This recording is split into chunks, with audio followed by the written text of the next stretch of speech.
지금 보고 있는 뉴스, 그 안에 다른 뜻이 있다면 언론의 숨은 의도 깔끔하게 반란해 드립니다. 시선집중 연장방송 언중 6월. 네, 매주 월요일에 찾아오는 두 분입니다. MBC 이지성 기자 모셨고요. 어서 오세요. 안녕하세요. 헬마우스 임경빈 작가 모셨습니다. 어서 오세요. 안녕하세요. 네, 머리를 세우고 오셨네요. 네. 좀 이따 다른 데 녹화가 있어가지고. 요즘도 무스가 나오나? 요즘 왁스죠. 아, 왁스입니다. 아, 네. 무스라고 하면 이제 9세대입니까? 네네, 그렇습니다. 아, 멋있으십니다. 말씀이요. 감사합니다.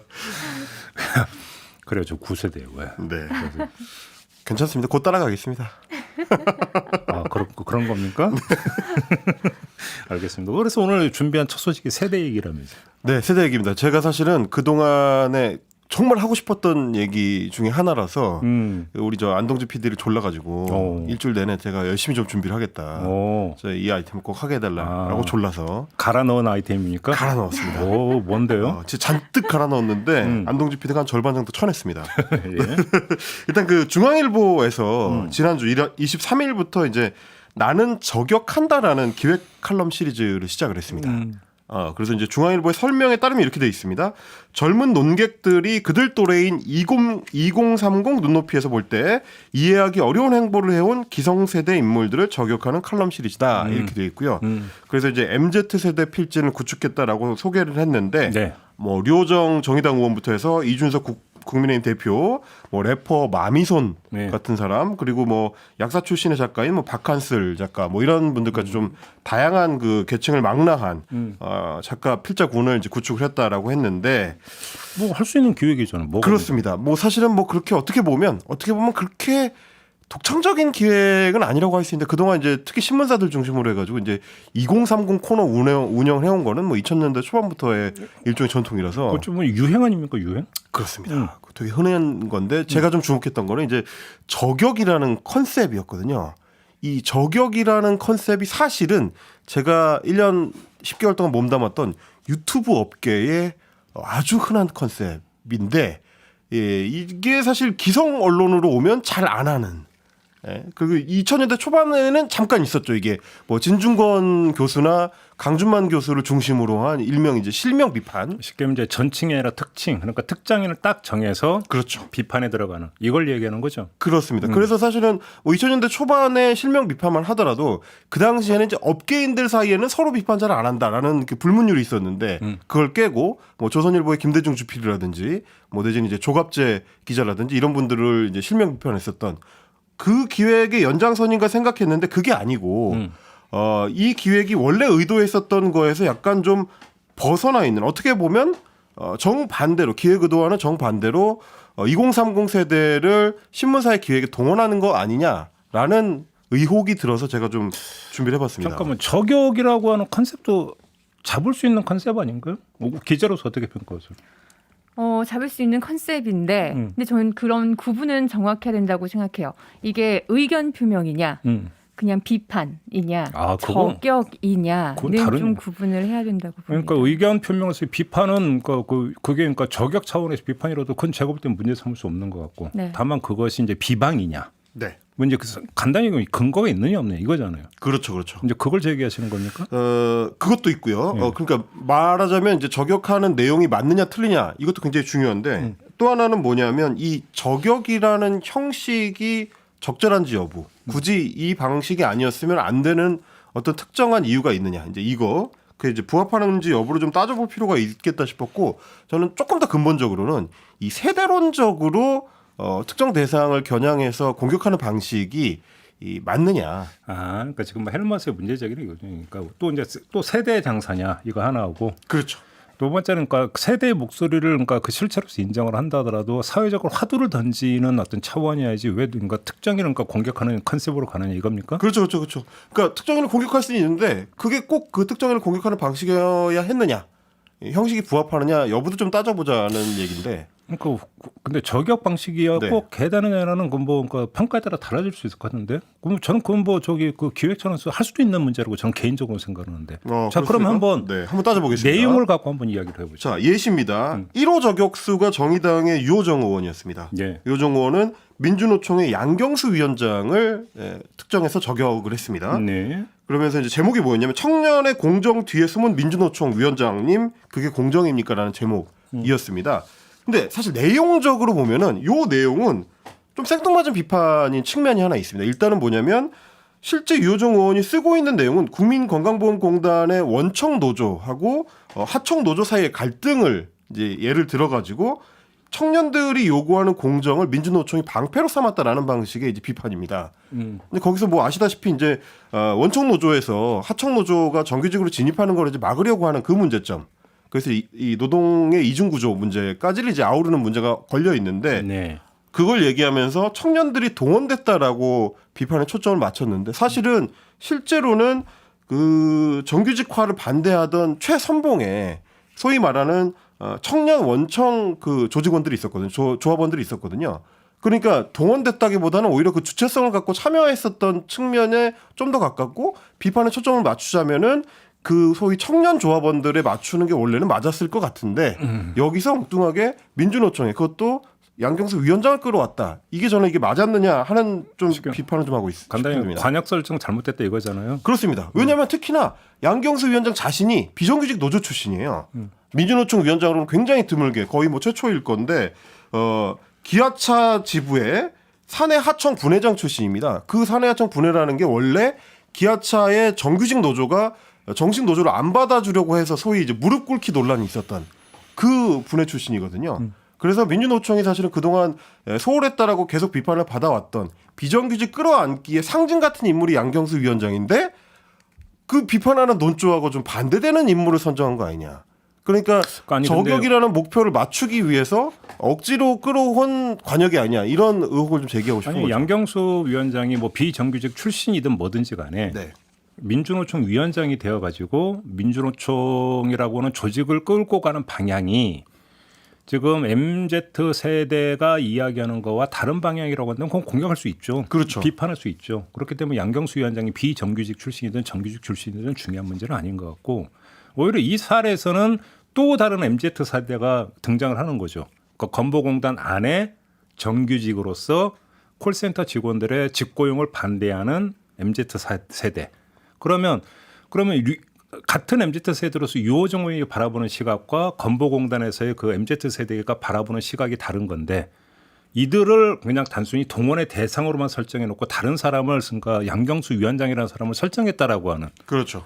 이제 그러니까 뭐 이제 문제 제기는 오히려 이제 그렇게 성립이 되는 것 같은데요. 네네네. 얘기가 그렇습니다. 그런 거잖아요. 그런 점에서 본다면 직고자는 그러니까 핵심 내용을 좀 잘못 짚은 거 아니냐 유호정 의원이 이런 얘기가 되는 겁니까? 네. 뭐 저보다 설명을 더 잘해주셔가지고 감사합니다. 이렇게라도 먹고 살아야죠.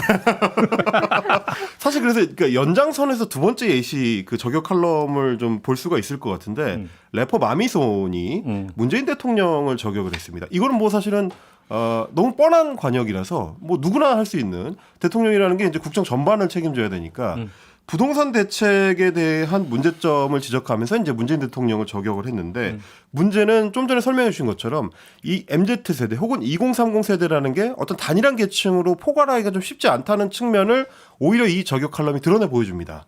래퍼 마미손이 뭐라 그러냐면 자신의 꿈이 서울의 중심 지역에 30평 아파트를 사는 것이다. 역세권에.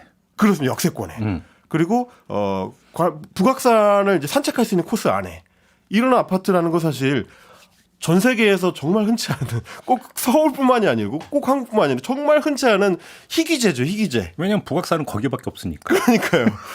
엄청 비쌀 수밖에 없는 거고. 근데 사실 이게 이제 이 칼럼 시리즈의 모토가 됐었던 MZ 세대 혹은 2030 세대의 전반의 욕망과 만나느냐.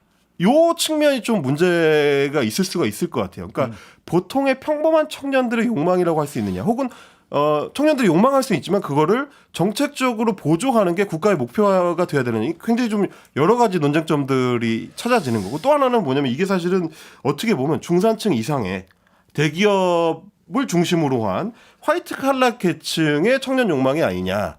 그러면 이걸 MZ세대가 기성 기득권층을 저격한다라는 컨셉과 과연 이게 맞는 칼럼이냐 이런 얘기죠. 잠깐만요. 그럼 우리 이지선 기자는 어떻게 혹시 읽어보셨어요? 네, 읽어봤어요. 하나하나 다 읽어봤습니다. 어떻게 지금 그 헬마스의 문제 제기도 어떻게 생각하세요? 일단 마미손 얘기 지금 하고 있었으니까 제가 초반에 말씀드린 게 이게 저격이냐 아니면 의견이냐 뭐 비판이냐가 중요하다고 말씀을 드렸었는데 사실 마미손이 쓴 글 같은 경우에는 청원, 바람 뭐 이런 거죠. 사실 뭐 대통령에게 우리 많이 바랄 수 있습니다. 10대 청소년들은 뭐 제가 원하는 공부를 해도 먹고 살 수 있는 사회가 되게 해주세요. 20대 같은 경우는 취업 잘 되게 해주세요. 뭐 마미손처럼 네, 나도 네, 서울에 집 하나 가질 수 있는 사회가 되게 해주세요. 이건 사실 누구나 다 모든 세대에서 나올 수 있는 바람이고 청원이고 요청입니다.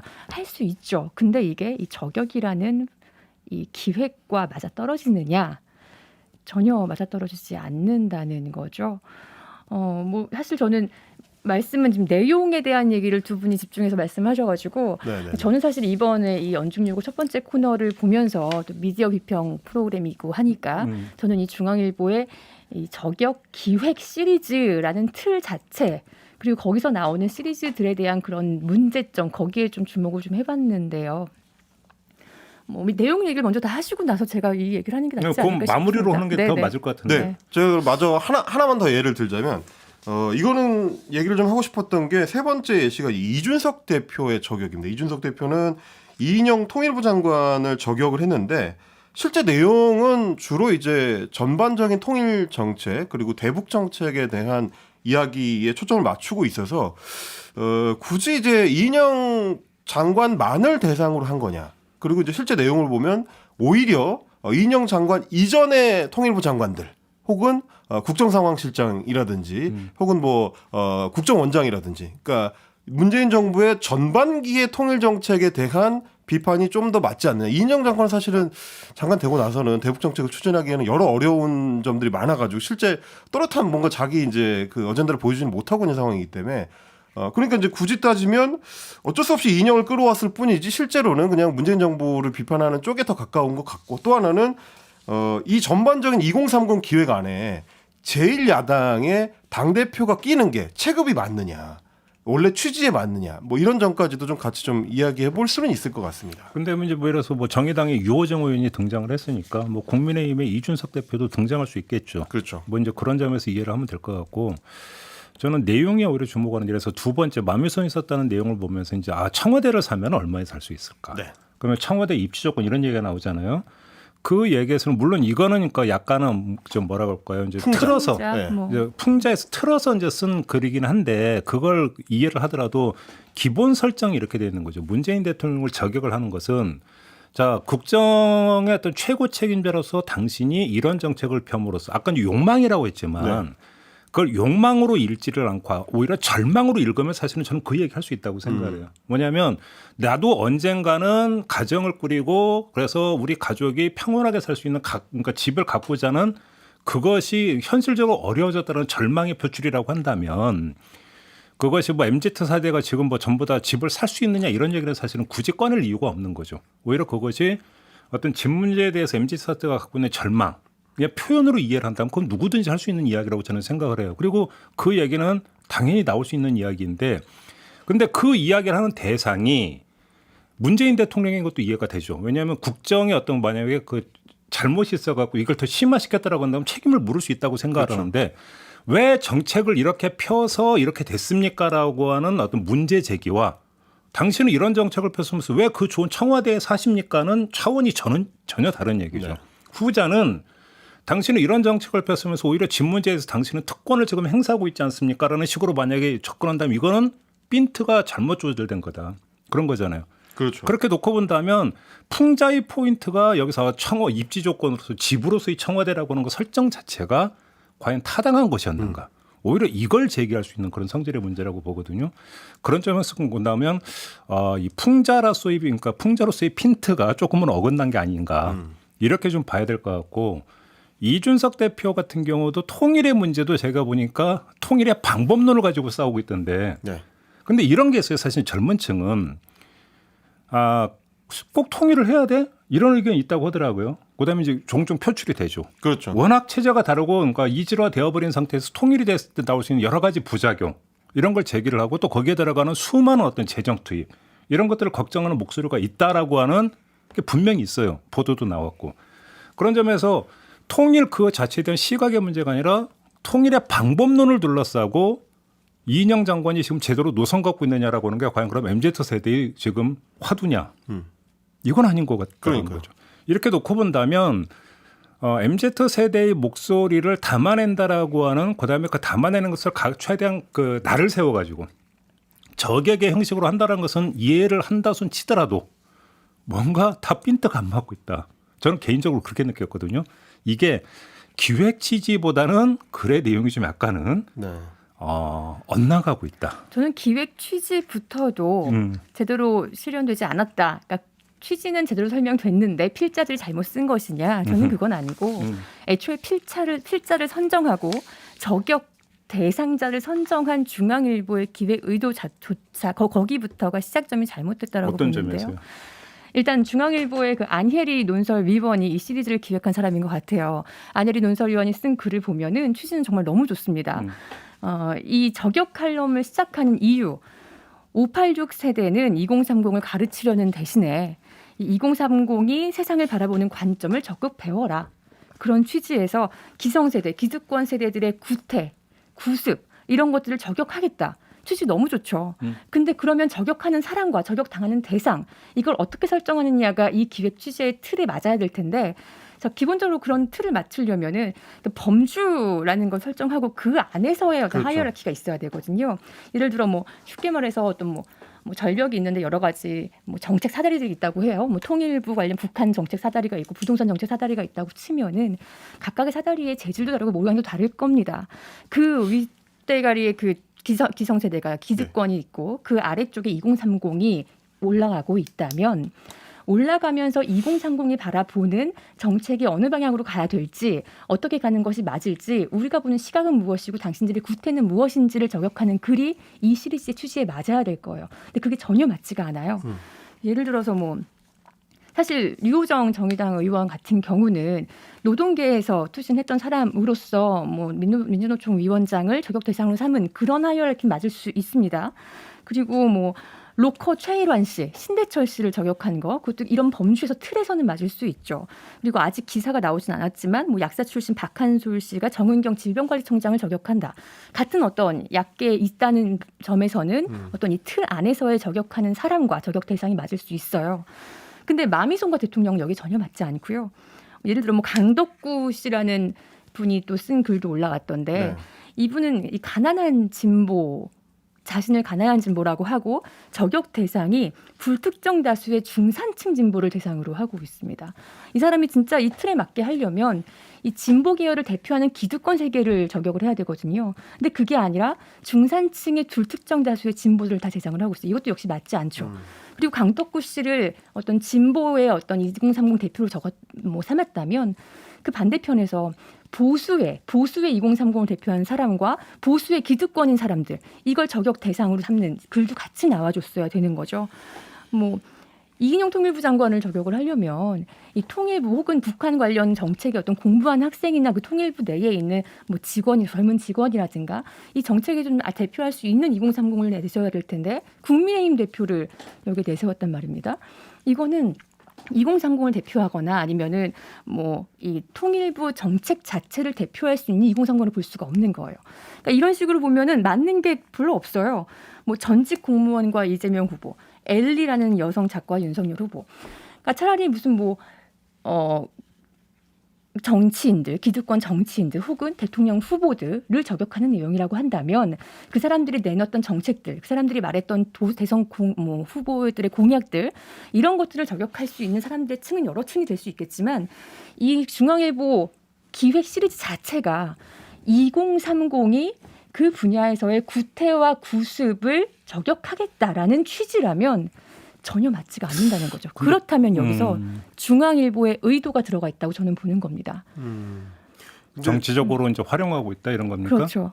근데 그거는 좀 저는 약간 그 의견이 다른 것 같은데 쉽게 하면 이제 그 조합이 잘못됐다라는 거잖아요. 네. 저격수와 저격 당하는 사람 간의 조합이 잘못됐다라는 건데 예를 들어서 마미손 대 문재인 대통령은 저는 조합이 있을 수 있다고 생각을 해요. 왜 그러냐면 어전 그 무주택 청년이 국정의 최고 책임자와의 어떤 그에 대해서 이야기하는 거 조합이 되죠. 왜 안 돼요, 그게? 그러니까 그런 의견 제시와 비판은 충분히 가능하죠. 하지만 이 구태와 구습을 바로잡겠다는 2030의 시각을 들어보겠다는 이 저격 틀에서는 맞지 않죠. 아니죠. 근데 구태와 구습을 바로 잡는다는 게 꼭 그 분야에 있는 전문성을 띈 MZ 세대일 이유는 없죠. 그게 저격이라고 하는 것은 무슨 얘기냐면 당신이 문제가 있어라고 지르는 거죠. 행위죠. 그것이 대안을 찾는 공동 모색의 과정이 아니잖아요. 저격이라고 하는 표현은. 그러니까 모색이라고 한다면 그 분야에 대해서 어느 정도 그러니까 지식과 이런 것 경험을 갖고 있으면서 더 심층적으로 들어가는 차원이라고 한다면 지금 예를 들어서 이지선 기자가 이야기한 어떤 조합이라고 하는 것이 요건이 될 수가 있겠지만 그것이 아니라 대한민국을 살아가는 MZ세대로서 지금 내가 생활하면서 느끼는 문제점들을 제기를 한다는 차원에서 오히려 열 수도 있는 거죠. 더 개방적으로. 그다음에 저는 거기에 MZ세대의 대표자라고 하는 게 과연 있을 수가 있느냐. 그죠? 대표를 누가 뽑아요? 그건 없는 거죠. 대표자라고 하는 것은 다만 상징성이 있는 거죠. MZ세대로서 어떤 집이 없는, 그다음에 내가 그러니까 평생 살면서 집을 마련할 수 있을까라는 절망을 하고 있는 MZ세대로서의 상징성이 있으면 되는 거죠. 그게 뭐냐면 집 없이 떠도는 청년. 그걸로 족하면 되는 거 아닌가요, 사실은? 물론 2030에 누구에게나 열려 있다. 뭐 열려 있을 수 있습니다. 근데 제대로 저격을 하기 위해서는 그리고 2030의 대표성을 가지기 위해서는 적어도 그 분야에 대해서 그 분야에 속해 있지는 않더라도 그 분야에 천착한 적이 있는 사람이 대표성을 그나마 가지고 그 하이어라키의 위에 있는 윗단에 있는 기성세대를 제대로 조목조목 논리적으로 저격할 수 있는 건데 이 글들을 보면 논리적인 저격이라고 보기 힘든 내용들이 그러니까 아까 내용 지적들 많이 하셨지만 네. 논리적인 저격이라고 보기 힘든 내용들이 가득 차 있습니다. 네, 알겠습니다. 그러니까 저는 약간 관점이 다른 게 이제 그 기득권층의 구태와 구습을 저격한다라는 취지에서 오히려 어떤 이 조합의 문제보다는 오히려 이 조준의 능력의 문제가 저는 더 중요하다고 보는 게 조금 잠깐 말씀. 자, 그러면 문재인 대통령이 구태와 구습을 보이고 있는 거냐? 다시 말해서. 정책의 오류를 범했다고 한번 가정을 해보죠. 그렇죠. 그러면 그것이 기득권층으로서의 구태와 구습이냐라는 범주에 들어가는 거냐라는 거죠. 그거 아까 제가 잠깐 말씀드렸던 것처럼 당신은 청와대에 살고 있지 않느냐. 그 조언. 이거는 설정이 구태, 그러니까 기득권층의 구태 구습이라고는 이 범주에 설정이 될 수 있는 부분이 아니라는 거고. 왜냐하면 대통령은 이제 그럼 공직을 끝내면 양산으로 내려갈 거거든요. 그러니까 왜 당신이 그 현실에 착목을 해서 제대로 정책을 펴지 못했느냐라고 하는 차원의 이야기라고 한다면 이해가 될 수 있지만 유호정 의원도 마찬가지예요. 그러면 기득권층의 구태와 구습을 저격하는 차원이라고 한다면 세대는 중요하지 않죠. 그러면 건보공단 안에서 기득권에 빠져가지고 직고용 반대하는 자기와 비슷한 세대. 역시도 구태와 구습이라고 봐야 되는 거죠. 오히려 그쪽으로 가야 되는 거죠. 그러니까 중앙일보 역시 중앙일보가 내세우는 이 칼럼의 취지를 스스로도 이용을 하고 있다는 겁니다. 그렇죠. 여기서 얘기하고 있는 거는 이 기득권들이 2030을 간판으로만 내세우고 실질적으로는 가르치려 들고 이들을 무시한다는 내용으로 깔고 가잖아요. 이 시리즈를 기획한 취지를. 근데 실제로는 중앙일보조차 이 기획기사 틀 자체가 2030을 간판으로 내세우고 실제 그 내용은 그 틀과 맞지 않다는 거죠. 그러니까 바로 이제 그게 이제 항상 우리가 이제 컨텐츠를 생성하는 그 자들의 숙명이 기획과 그렇죠. 결과물의 차이. 이거는 항상 이제 숙명으로 안고 살아가는 건데. 사실 이준석 대표는 그러니까 보수의 2030 젊은 정치인을 대표할 수는 있습니다. 네, 그렇죠. 하지만 통일부 정책에 있어서 이 사람이 2030을 대표할 수 없어요. 이 사람을 제대로 된 대상을 저격 대상을 삼으려면 보수의 기성세대 586의 어떤 보수 정치인들 기득권 여기를 대상으로 삼았으면 이 틀에 맞는 거죠. 그래서 제가 지금 그 범주의 문제를 좀 지적을 하고 싶은 건데 두 분 말씀에 어떤 중간점일 것 같습니다. 일단 이게 2030 세대의 기득권층에 대한 저격이다. 혹은 MZ 세대의 기성 질서에 대한 저격이다. 이런 컨셉을 달고 들어갔는데 이 범주와의 오류가 있다는 거죠. 지금 좀 전에 그 래퍼 마미손을 말씀해 주신 것처럼 이분이 본인 스스로 칼럼에서 밝히듯이 일반적인 직장인보다 훨씬 돈을 많이 번다. 이런 사람이 과연 우리가 일반적으로 인식하는 MZ 세대, 2030 세대의 대표격으로 부동산 정책에 대한 문제 제기를 할 수 있느냐. 왜냐하면 그가 문제 제기하는 방향성이 서울 중심 지역의 30평대 아파트, 말하자면 굉장히 희귀한 일반적이고 보편화될 수가 없는 뭔가를 요구하는 상황에서 이게 맞느냐라는 이야기인 건데, 그건 아마 네. 이런 차원으로 아마 쓴 것 같아요. 그러니까 굳이 이제 마미손 입장에서 해석을 하자면 네네네네. 난 조금 내 같은 세대에 비해서 돈을 더 버는데도 나도 내 집 마련하는 게 요원해. 네네. 라고 하는 그러니까 저기 뭐냐면 강조. 그다음에 역세권을 강조했던 것은 이제 뭐 부동산 이 대책 공급 대책만 나오면 항상 하는 이야기가 저 변두리에다가 아파트 지은다고 청년이 가냐? 어차피 직장 생활하는데 그래서 어차피 역세권에 있으면서 그러니까 뭐냐면 직주 근접할 수 있는 이것이 돼야만이 그것이 그러니까 뭐 청년 세대에게 그러니까 의미 있는 주택 공급이지 이런 전문가들 그렇죠. 이야기를 많이 하잖아요. 네네네. 아마 그걸 받아서 그렇게 쓴 것 같아요. 그렇죠. 제가 해석을 하기에는. 그래서 최근에 이제 나오는 부동산 대책들은 대부분 이제 부동산 역세권의 청년 임대주택 공급에 그렇죠. 초점이 맞춰져 있는 거기도 하고요. 근데 이제 문제는 뭐냐면 그 20대하고 30대를 일단 저는 좀 더 넓은 범주의 문제 제기를 하고 싶어요. 20대랑 30대를 묶을 수 있느냐. 일단 이게 90년대까지 2000년대 초반까지만 하더라도 한 10년 정도의 갭을 하나로 묶을 수 있는 어떤 문화적 어떤 공통점 혹은 뭐 세대 경험의 공유 이런 게 가능했는데 2000년대 이후로는 이 10년 차에 굉장히 큰 차이를 발생시키거든요. 지금의 20대하고 30대를 구분하는 것도 굉장히 좀 다른 문제고, 더 문제는 최근에 한국 언론들이 아주 일상적으로 사용하는, 정말 이 마치 그냥 고유 명사처럼 사용하는 MZ세대라는 거.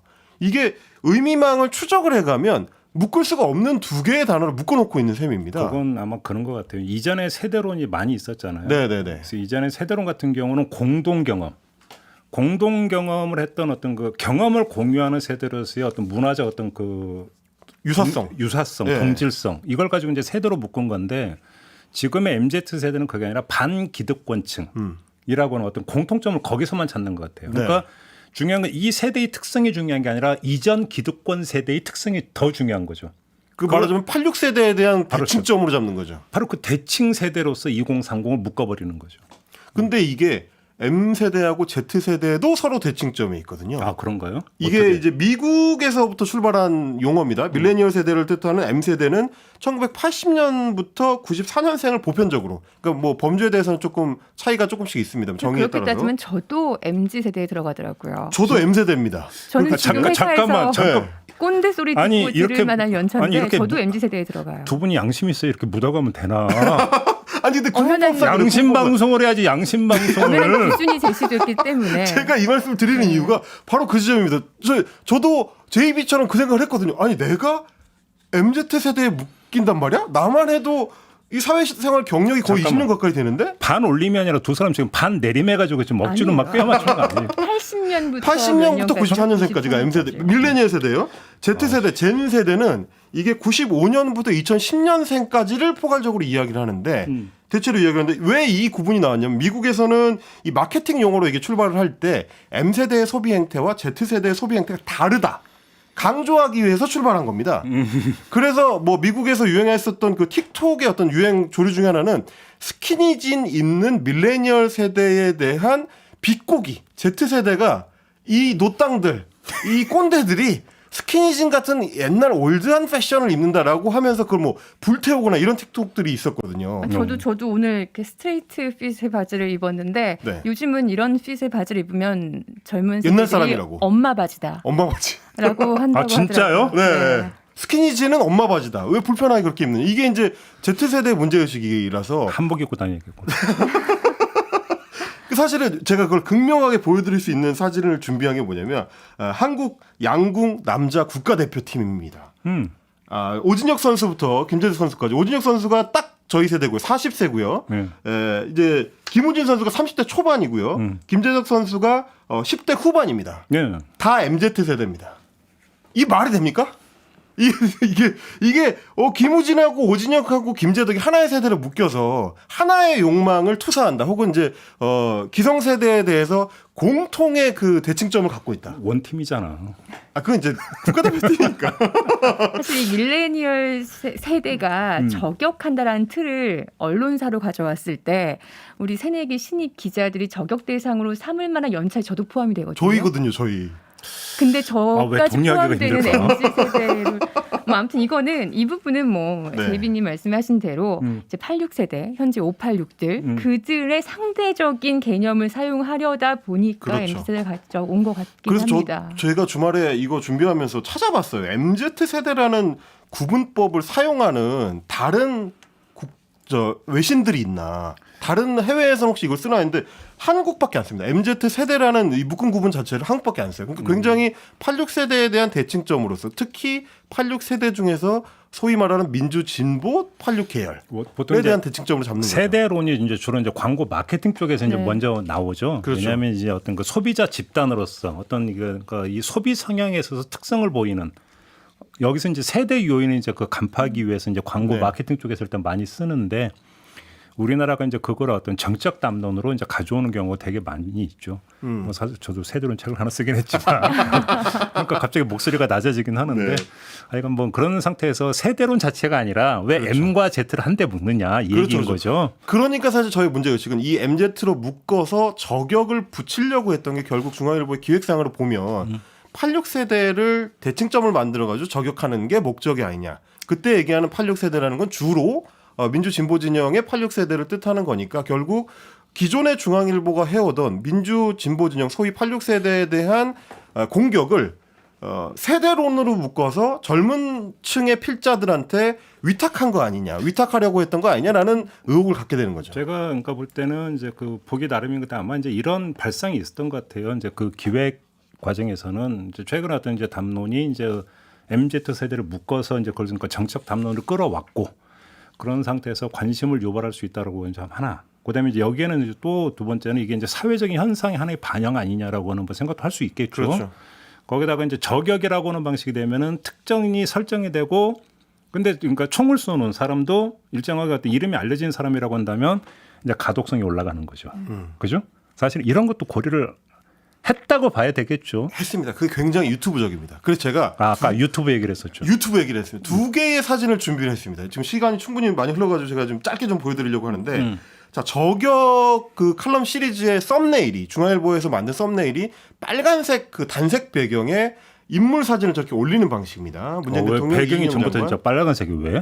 중앙일보에 요즘 그 자주 사용하는 색깔을 뽑은 거긴 한데 일단 저희 저격의 핏빛을 상징하는 건가요? 그것도 있겠지만 강렬하니까. 근데 이것만 봐서는 뭐 디자인 잘 뽑았네 정도로 생각할 수 이게 가시성이 워낙 뛰어나니까 확 눈에 들어오죠. 확 눈에 들어오죠. 네. 인물을 확 부각시키고. 근데 이게 제가 아주 익숙하게 봐왔던 성재준 TV라는 소위 말하는 우파 유튜브 채널의 저 썸네일하고 굉장히 유사합니다. 배경 색만 바꿨을 뿐이지 형식은 거의 똑같아요. 한 인물을 저렇게 해갖고 딱 부각시켜서. 근데 저 유튜브 채널은 저 방식을 한 2년 써오고 있습니다.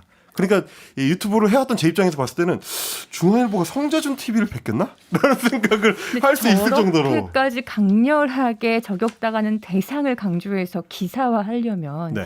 그 내용은 더욱더 팩트에 더 진지하고 근거를 제시하면서 저격이 돼야 될 텐데 내용적인 측면에도 굉장히 부실한 게 많았고 다 반복되는 말이긴 합니다만 저격하는 사람과 저격하는 대상, 그러니까 범주화도 잘못됐고 관역도 잘못된 이거는 중앙일보가 2030이라는 간판을 내세운 기획 안에서 의도된 그림이다. 그러니까 그렇게 보여집니다. 마무리로 저는 이런 말씀을 드려요. 저격의 특성은 뭐냐면 원샷 원킬이어야 돼요. 그잖아요. 저격은 원샷 원킬이거든요. 근데 그러니까 그 설정해 놓고 마구 하는 것은 난사지 원샷 원킬은 아니다. 저는 그런 점에서 내용에 있어서 어떤 핀트 설정 부분에 있어서 그러니까 대상의 설정이 아니라 내용에 있어서 어떤 초점 부분이 뭔가 좀 안 맞는 그런 게 있는 게 아닌가 싶은 생각이 좀 들더라고요. 네. 그다음에 안데르슨 TV님이 저보고 DMZ 세대라고 했는데 DMZ 세대는 또 뭔 말이에요? 응? 처음 들어요. 전후 세대? 여보세요. 뭔 소리 하고 있는 DMZ 세대? 내가 먼저 저기 임진각 근처에는 좀 자주 가긴 합니다. D가 뭘까요? MZ는 우리가 얘기를 했으니까. 올드의 D. 데모크라틱. 데모크라틱이요? 민주화 운동 세대. 또 그렇게 되나? 넘어가죠. 네. 자, 두 번째 이슈는 주말 동안 뜨거웠던 그 소위 말하는 우산 의전 논란입니다. 이거 진짜 어떻게 봐야 돼요, 이거? 뭐 이제 아마 대부분의 분들이 보셨을 텐데 그 시작은 연합뉴스에 꼭 이래야 하는지라는 이제 한 장의 사진 기사였습니다.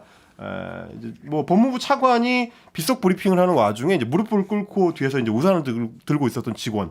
요 사진이 굉장히 크게 화제가 됐었고 뭐 매체들도 다 나서서 비판을 했습니다. 이게 무슨 짓이냐. 우산을 자기가 들면 되지. 굳이 왜 저렇게 직원이 들게 하고 그것도 무릎을 꿇고 들게 하느냐. 이제 이런 비판들이 쏟아졌고요. 국민의힘 정치인들도 비판 쏟아냈습니다. 홍준표 의원 같은 경우에 이제 문재인 정권 5년을 상징하는 장면이다. 이렇게 읽었고 이준석 대표는 본인 직접 우산을 들고 있는 그 현장 보도 사진을 인용을 하면서 우산이요? 라고 이제 비꼬는 그 페이스북 게시물을 올렸고 저는 이분이 제일 흥미로웠어요. 황교안 국민의힘 예비 후보. 이분은 뭐 원래 황제 의전으로 유명한 분인데 본인이 직접 인권 쇼의 비참한 결말이다 이런 게시물을 또 올리기도 했습니다. 요렇게 이제 화제가 되니까 직접 영상을 찾아봤는데 직접 그 현장 영상을 찾아봤을 때는 이게 좀 맥락이 있다라는 이제 반대되는 또 논평들이 비평들이 또 나왔습니다. 네. 그 브리핑을 하는 차관을 정확하게 잡기 위해서, 그러니까 피사체로서 이제 깔끔하게 그 사람만 잡기 위해서 현장에 이제 카메라 기자들이 그거를 요청한 거다라는 반박이 나온 건데 MBC에서도 그렇게 보도를 했던데요. 맞아요. 저 여기 나오기 전에 원본 영상 확인하고 왔습니다. 아, 그래요? 네. 그렇습니다. 그래서 제가 이제 현장의 영상을 짧게 좀 준비를 해본 게 현장 카메라 감독들이 카메라 그 기자들이 요구하는 목소리가 현장 안에 들어가 있어요. 네, 제가 설명 원본 나갔는데 보고 왔어요. 설명을 네, 드릴까요? 설명, 예. 네, 네. 일단 먼저 강 차관이 자신의 우산을 들고 옵니다. 작은 접이식 우산이에요.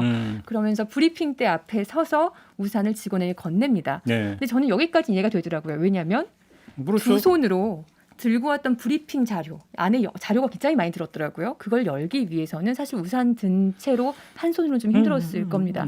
이 부분에 사실 이준석 대표가 한 말이 좀 안 맞는 게 본인의 사진은 현장 방문 사진이었죠. 그렇죠. 네. 뭐 팩트와 근거들이 정확하게 돼야 되는 브리핑은 아니었으니까 똑같이 돌릴 수는 없을 것 같고요.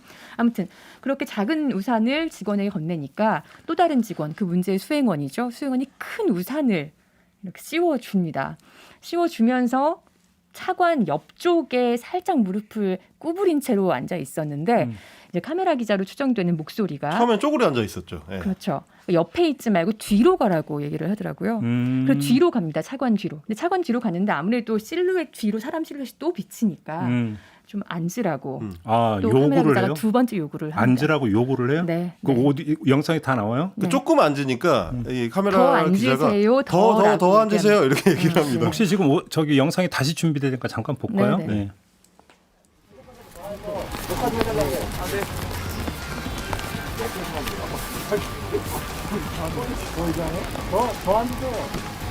근데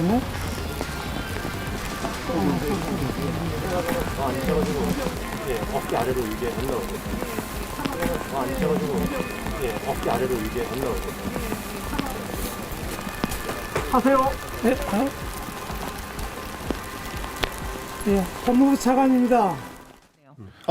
조금 전에 앉으세요라는 오디오 얘기가 나오잖아요. 더 앉으세요라는 더 오디오가 나오잖아요. 앉으세요라고 이제 카메라 감독이 얘기해 줍니다. 요거는 조금 편집이 네. 편집을 한 것 같고요. 제가 보면 원본 영상을 다시 설명을 드릴게요. 네네네. 아까 설명드린 대로까지 간 다음에 그 다음에 이 영상 장면이 나옵니다. 제가 설명드렸던 건 첫 번째는 카메라 기자가 옆에 있던 수행원에 뒤로 가세요라고 뒤로 했고 가세요. 그리고 뒤로 가 서 있었더니 조금 앉으니까 더 앉으세요라고 그러니까 바로 했고요. 그 장면이지. 그 장면. 그 데모. 아니에요. 네네. 그 다음에 네. 조금 더 앉으라고 했는데 이분이 어떻게 해야 될지 모르고 우물쭈물 하니까 옆에 있던 법무부 부대변인이라고 부대변인, 예. 하더라고요. 부대변인이 손을 이렇게 가리키면서 이 우산을 든 손이 어깨 아래로 내려가라는 얘기야라고 가르쳐 줍니다. 그 장면이 방금 보신 장면이에요. 아무튼 네, 저기 순서는 그렇게 오디오에 됩니다. 보면 더 앉으세요. 더 앉으세요 이렇게 목소리가 합니다. 나오잖아요. 원본에서는 그게 더 앞서 이게 나오는 전반적으로 보면 거예요. 아마도 정면에서 잡고 있는 카메라 기자 입장에서는 화면이 이상한 거죠. 이 법무부 차관이 지금 브리핑을 하기로 돼 있는데 손이 하나 쑥 올라와 있는 거예요. 옆에 어깨 옆으로. 아니, 그러니까 정리를 하면 카메라 기자들이 요구해서 저렇게 한 거잖아요. 맞아요. 맞습니다. 네. 근데 왜 요구를 해요?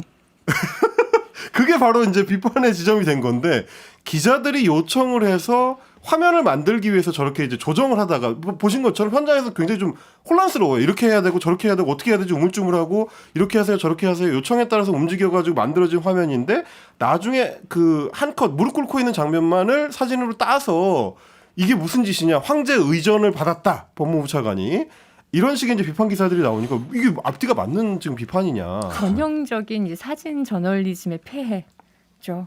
네. 심지어 그래서 이제 만 잘라서 네. 보여주는. MBC를 비롯해서 뭐 오마이뉴스라든지 이런 이제 현장에 그 실제로 참여했던 기자들이 나중에 이제 그 추가적인 기사를 냅니다. 이게 어떻게 만들어진 화면인지를 기사를 냈는데 말하자면 이게 일종의 정정 보도죠. 정정 보도가 이루어진 이후에도 여전히 조선일보나 중앙일보 같은 보수 신문들은 오늘 저거는 많이 실렸던데 보니까 황제 의전으로 초점을 맞춰놨습니다. 아이고 참. 무릎 우산 법무차관 여기에 이제 초점을 맞춰서 황제 의전이라면서 다른 국가 정상들 뭐 아까 뭐 이준석 대표 말씀도 좀 드렸지만 뭐 바이든 대통령이라든지 메르켈 독일 총리라든지 뭐 이런 분들이 이제 우산을 직접 들고 가는 장면, 문재인 대통령이나 박근혜 전 대통령 이런 분들도 이제 뭐 비행기에서 내려서 본인이 우산을 들고 가는 장면 이런 것들을 같이 비교를 하면서 아니 각 국가의 정상도 자기가 우산을 드는데 법무부 차관이 뭐라고 무릎을 꿇리냐 이제 이런 식의 이제 비판 기사들이 계속 나옵니다. 심지어 뭐 제가 어제 확인했을 때는 조선일보 같은 경우는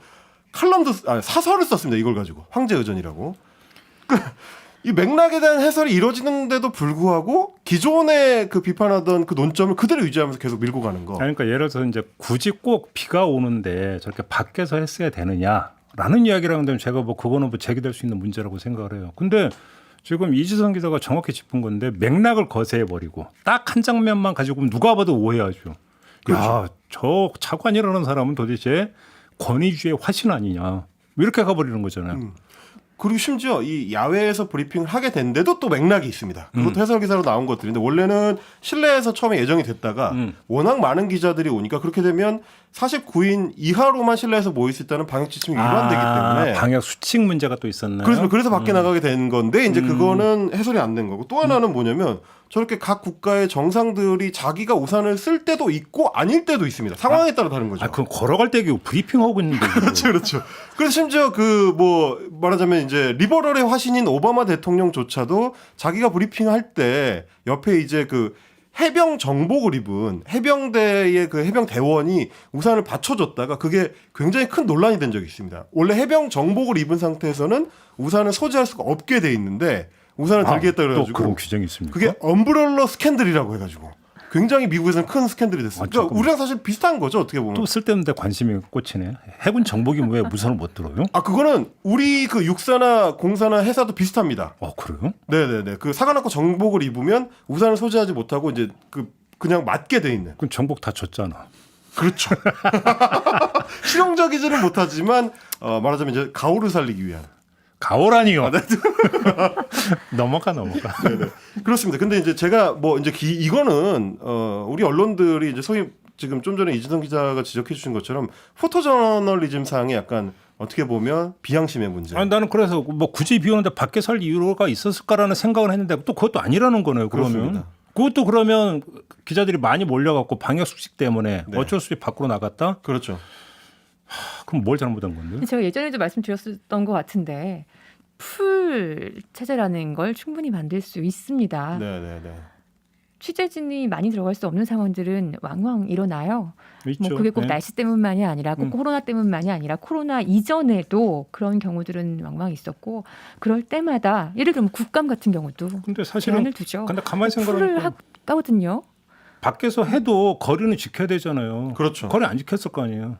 다닥다닥 카메라 기자들은 붙어 있었겠죠. 그럼 뭐 실내나 그렇게 실내는 뭔 차이가 있어요? 폭우가 쏟아지는데 밖에서 한 것도 그게 뭐 더 많은 기자들에게 뭐 보여주기 위한 법무부의 욕심이었는지 아니면 기자들의 요청이었는지 모르겠지만 밖에서 한 것도 좀 이해가 안 되고 그다음에 그러니까. 취재 관행 카메라 기자들이 옆으로 나와라 안 보이게 이건 해라라는 좀- 것도 그것도 정말 아닌 거거든요. 아니, 있는 그러니까 그대로 촬영하면 되는 쉽게 문제인데 말하면 아니 기자들이 목격자인 거잖아요. 그렇죠. 목격자가 그러니까 기자가 목격자인데 어떻게 저런 보도가 나올 수가 있어요? 그러니까 그게 너무 안타깝고 저는 그래서 좀 목격자가 아니구나 연출자지 연출자. 물어봤어요. 현장 취재 기자들 이게 그 현장에 갔었던 그 충청도의 그 진짜? 지역 신문 네. 기자나 이런 분들한테 몇 분한테 좀 확인을 해봤는데 뭐 물론 이거는 이제 사견입니다만 그분의 사견이지만 실제로 법무부의 그 당시에 일정 공지나 뭐 혹은 이제 장관이 나와서 이제 그 화면 연출하는-거나 이런 거에 대해서 좀 이제 불만들이 좀 있었던 모양이에요. 자꾸 이제 일정이 계속 변경 공지가 되고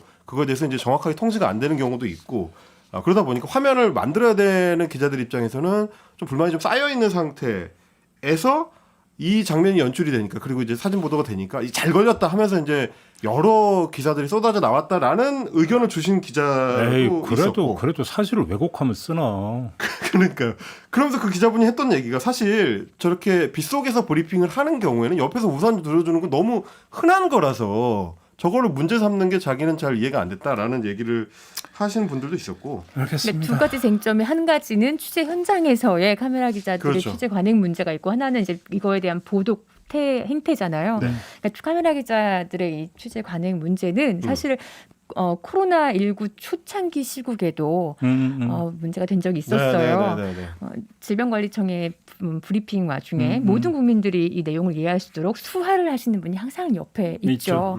근데 아주 초반에 이 수화하시는 분 위치를 조금 프레임 밖으로 해달라고 요청이 들어갔던 걸로 비판을 많이 받았었고 다시 그렇게 안 하는 걸로 조정이 됐었거든요. 이번 것도 굳이 이렇게까지 할 필요가 없었는데 옆에서 들어준 손 나와도 괜찮은 거였는데 사실 그 차관 브리핑하는 차관 얼굴 앞으로 뭐가 사람이 지나간다거나 그런 것들은 화를 내고 제재를 할 수 있지만 이거는 정말 과했다는 생각이 들고 근데 그보다 훨씬 더 큰 문제는 역시 토막 저널리즘 이 보도 행태가 정말 심각하지 않았었나. 네. 이게 제가 예전에 그 MBN에서 팝콘 영상이라고 돌발 영상 비슷한 프로그램을 작가를 한 적이 있는데 그 당시 이제 현장 그 영상을 생으로 볼 일이 많잖아요. 그럼 정말 카메라 기자들이 진짜 치열합니다. 치열하죠. 거의 전쟁이죠, 전쟁. 앞에 조금이라도 걸리면 막 욕설이 바로 그냥 자리 잡기부터 비켜! 뭐 이런 소리가 정말 귀가 찢어질 정도로 생생하게 들립니다. 자리 잡으려고 새벽 2시에 가서 12시간 그러니까요. 하는데 그러니까 굉장히 예민해져 있는 거죠. 뭐 그런 점은 뭐 어쩔 수 없고 그렇잖아요. 뭐 직업 정신이라고도 이제 볼 수 있겠죠. 문제는 근데 이제 거기서 과도하게 더 나가는 게 이제 문제일 수가 있는 거고, 근데 그렇게 해서 근데 이번 건 같은 경우는 저거는 뭐 어떤 그 사진 기자들이 현장에서 어떻게 하느냐의 문제가 아니라, 그렇죠. 그 차원이 아니잖아요. 그 뒤에 오히려 팬 기자들이 그래서 그게 이렇게 돼서 나온 결과인데 그거를 다 알고 있는데 어떻게 저런 보도가 나오느냐가 문제인 거지. 사실 기자들도 저런 자세를 많이 취합니다. 그러니까 취재 기자죠. 카메라 기자들이 앞에 쭉 사진 기자들이 이렇게 쭉 있으면 병풍처럼 쭉 깔려 있으면 누군가가 취재 기자 한 명이 모든 언론사의 마이크를 한데 모아서 마이크 다발 마치 다이너마이트 같이 보이는 마이크 다발을 들고 자신의 얼굴이 머리가 걸리지 않도록 벌쓰는 자세로 대고 있는 경우도 많이 있어요. 뉴스에서 많이 보죠. 네.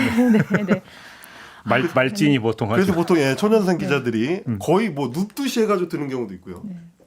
아무튼 뭐 이 상황 자체가 뭐 익스큐즈 되는 건 아니지만 이걸 어떻게 그렇게 보도를 할 수 있을까요? 쉽게 간단하면 그러니까 저렇게 했던 것의 주역은 법무차관이라는 건데 차관이 아니라 기자들이라는 거죠. 네. 그렇잖아요. 사실은 바로 잡아야 되잖아요. 그러니까 문재인 정권의 권위주의와 연결시키려면 누군가 윗선에서의 지시가 있어야 되는 건데 그러니까. 그게 전혀 없는 상황에서. 그렇습니다. 그러니까 저희가 이렇게 이제 바로 잡도록 하겠습니다. 네, 오늘은 뭐 시간이 많이 흘렀기 때문에 여기서 이제 마무리를 해야 될 것 같습니다. 오늘은 좀 뜨거웠네요, 그죠? 알겠습니다. 이렇게 마무리하죠. 헬마우스 임경빈 작가 그리고 MBC의 이지성 기자 수고하셨고요. 네, 저도 함께 올라가고 내일 아침에 다시 인사드리겠습니다. 고맙습니다. 고맙습니다. 감사합니다.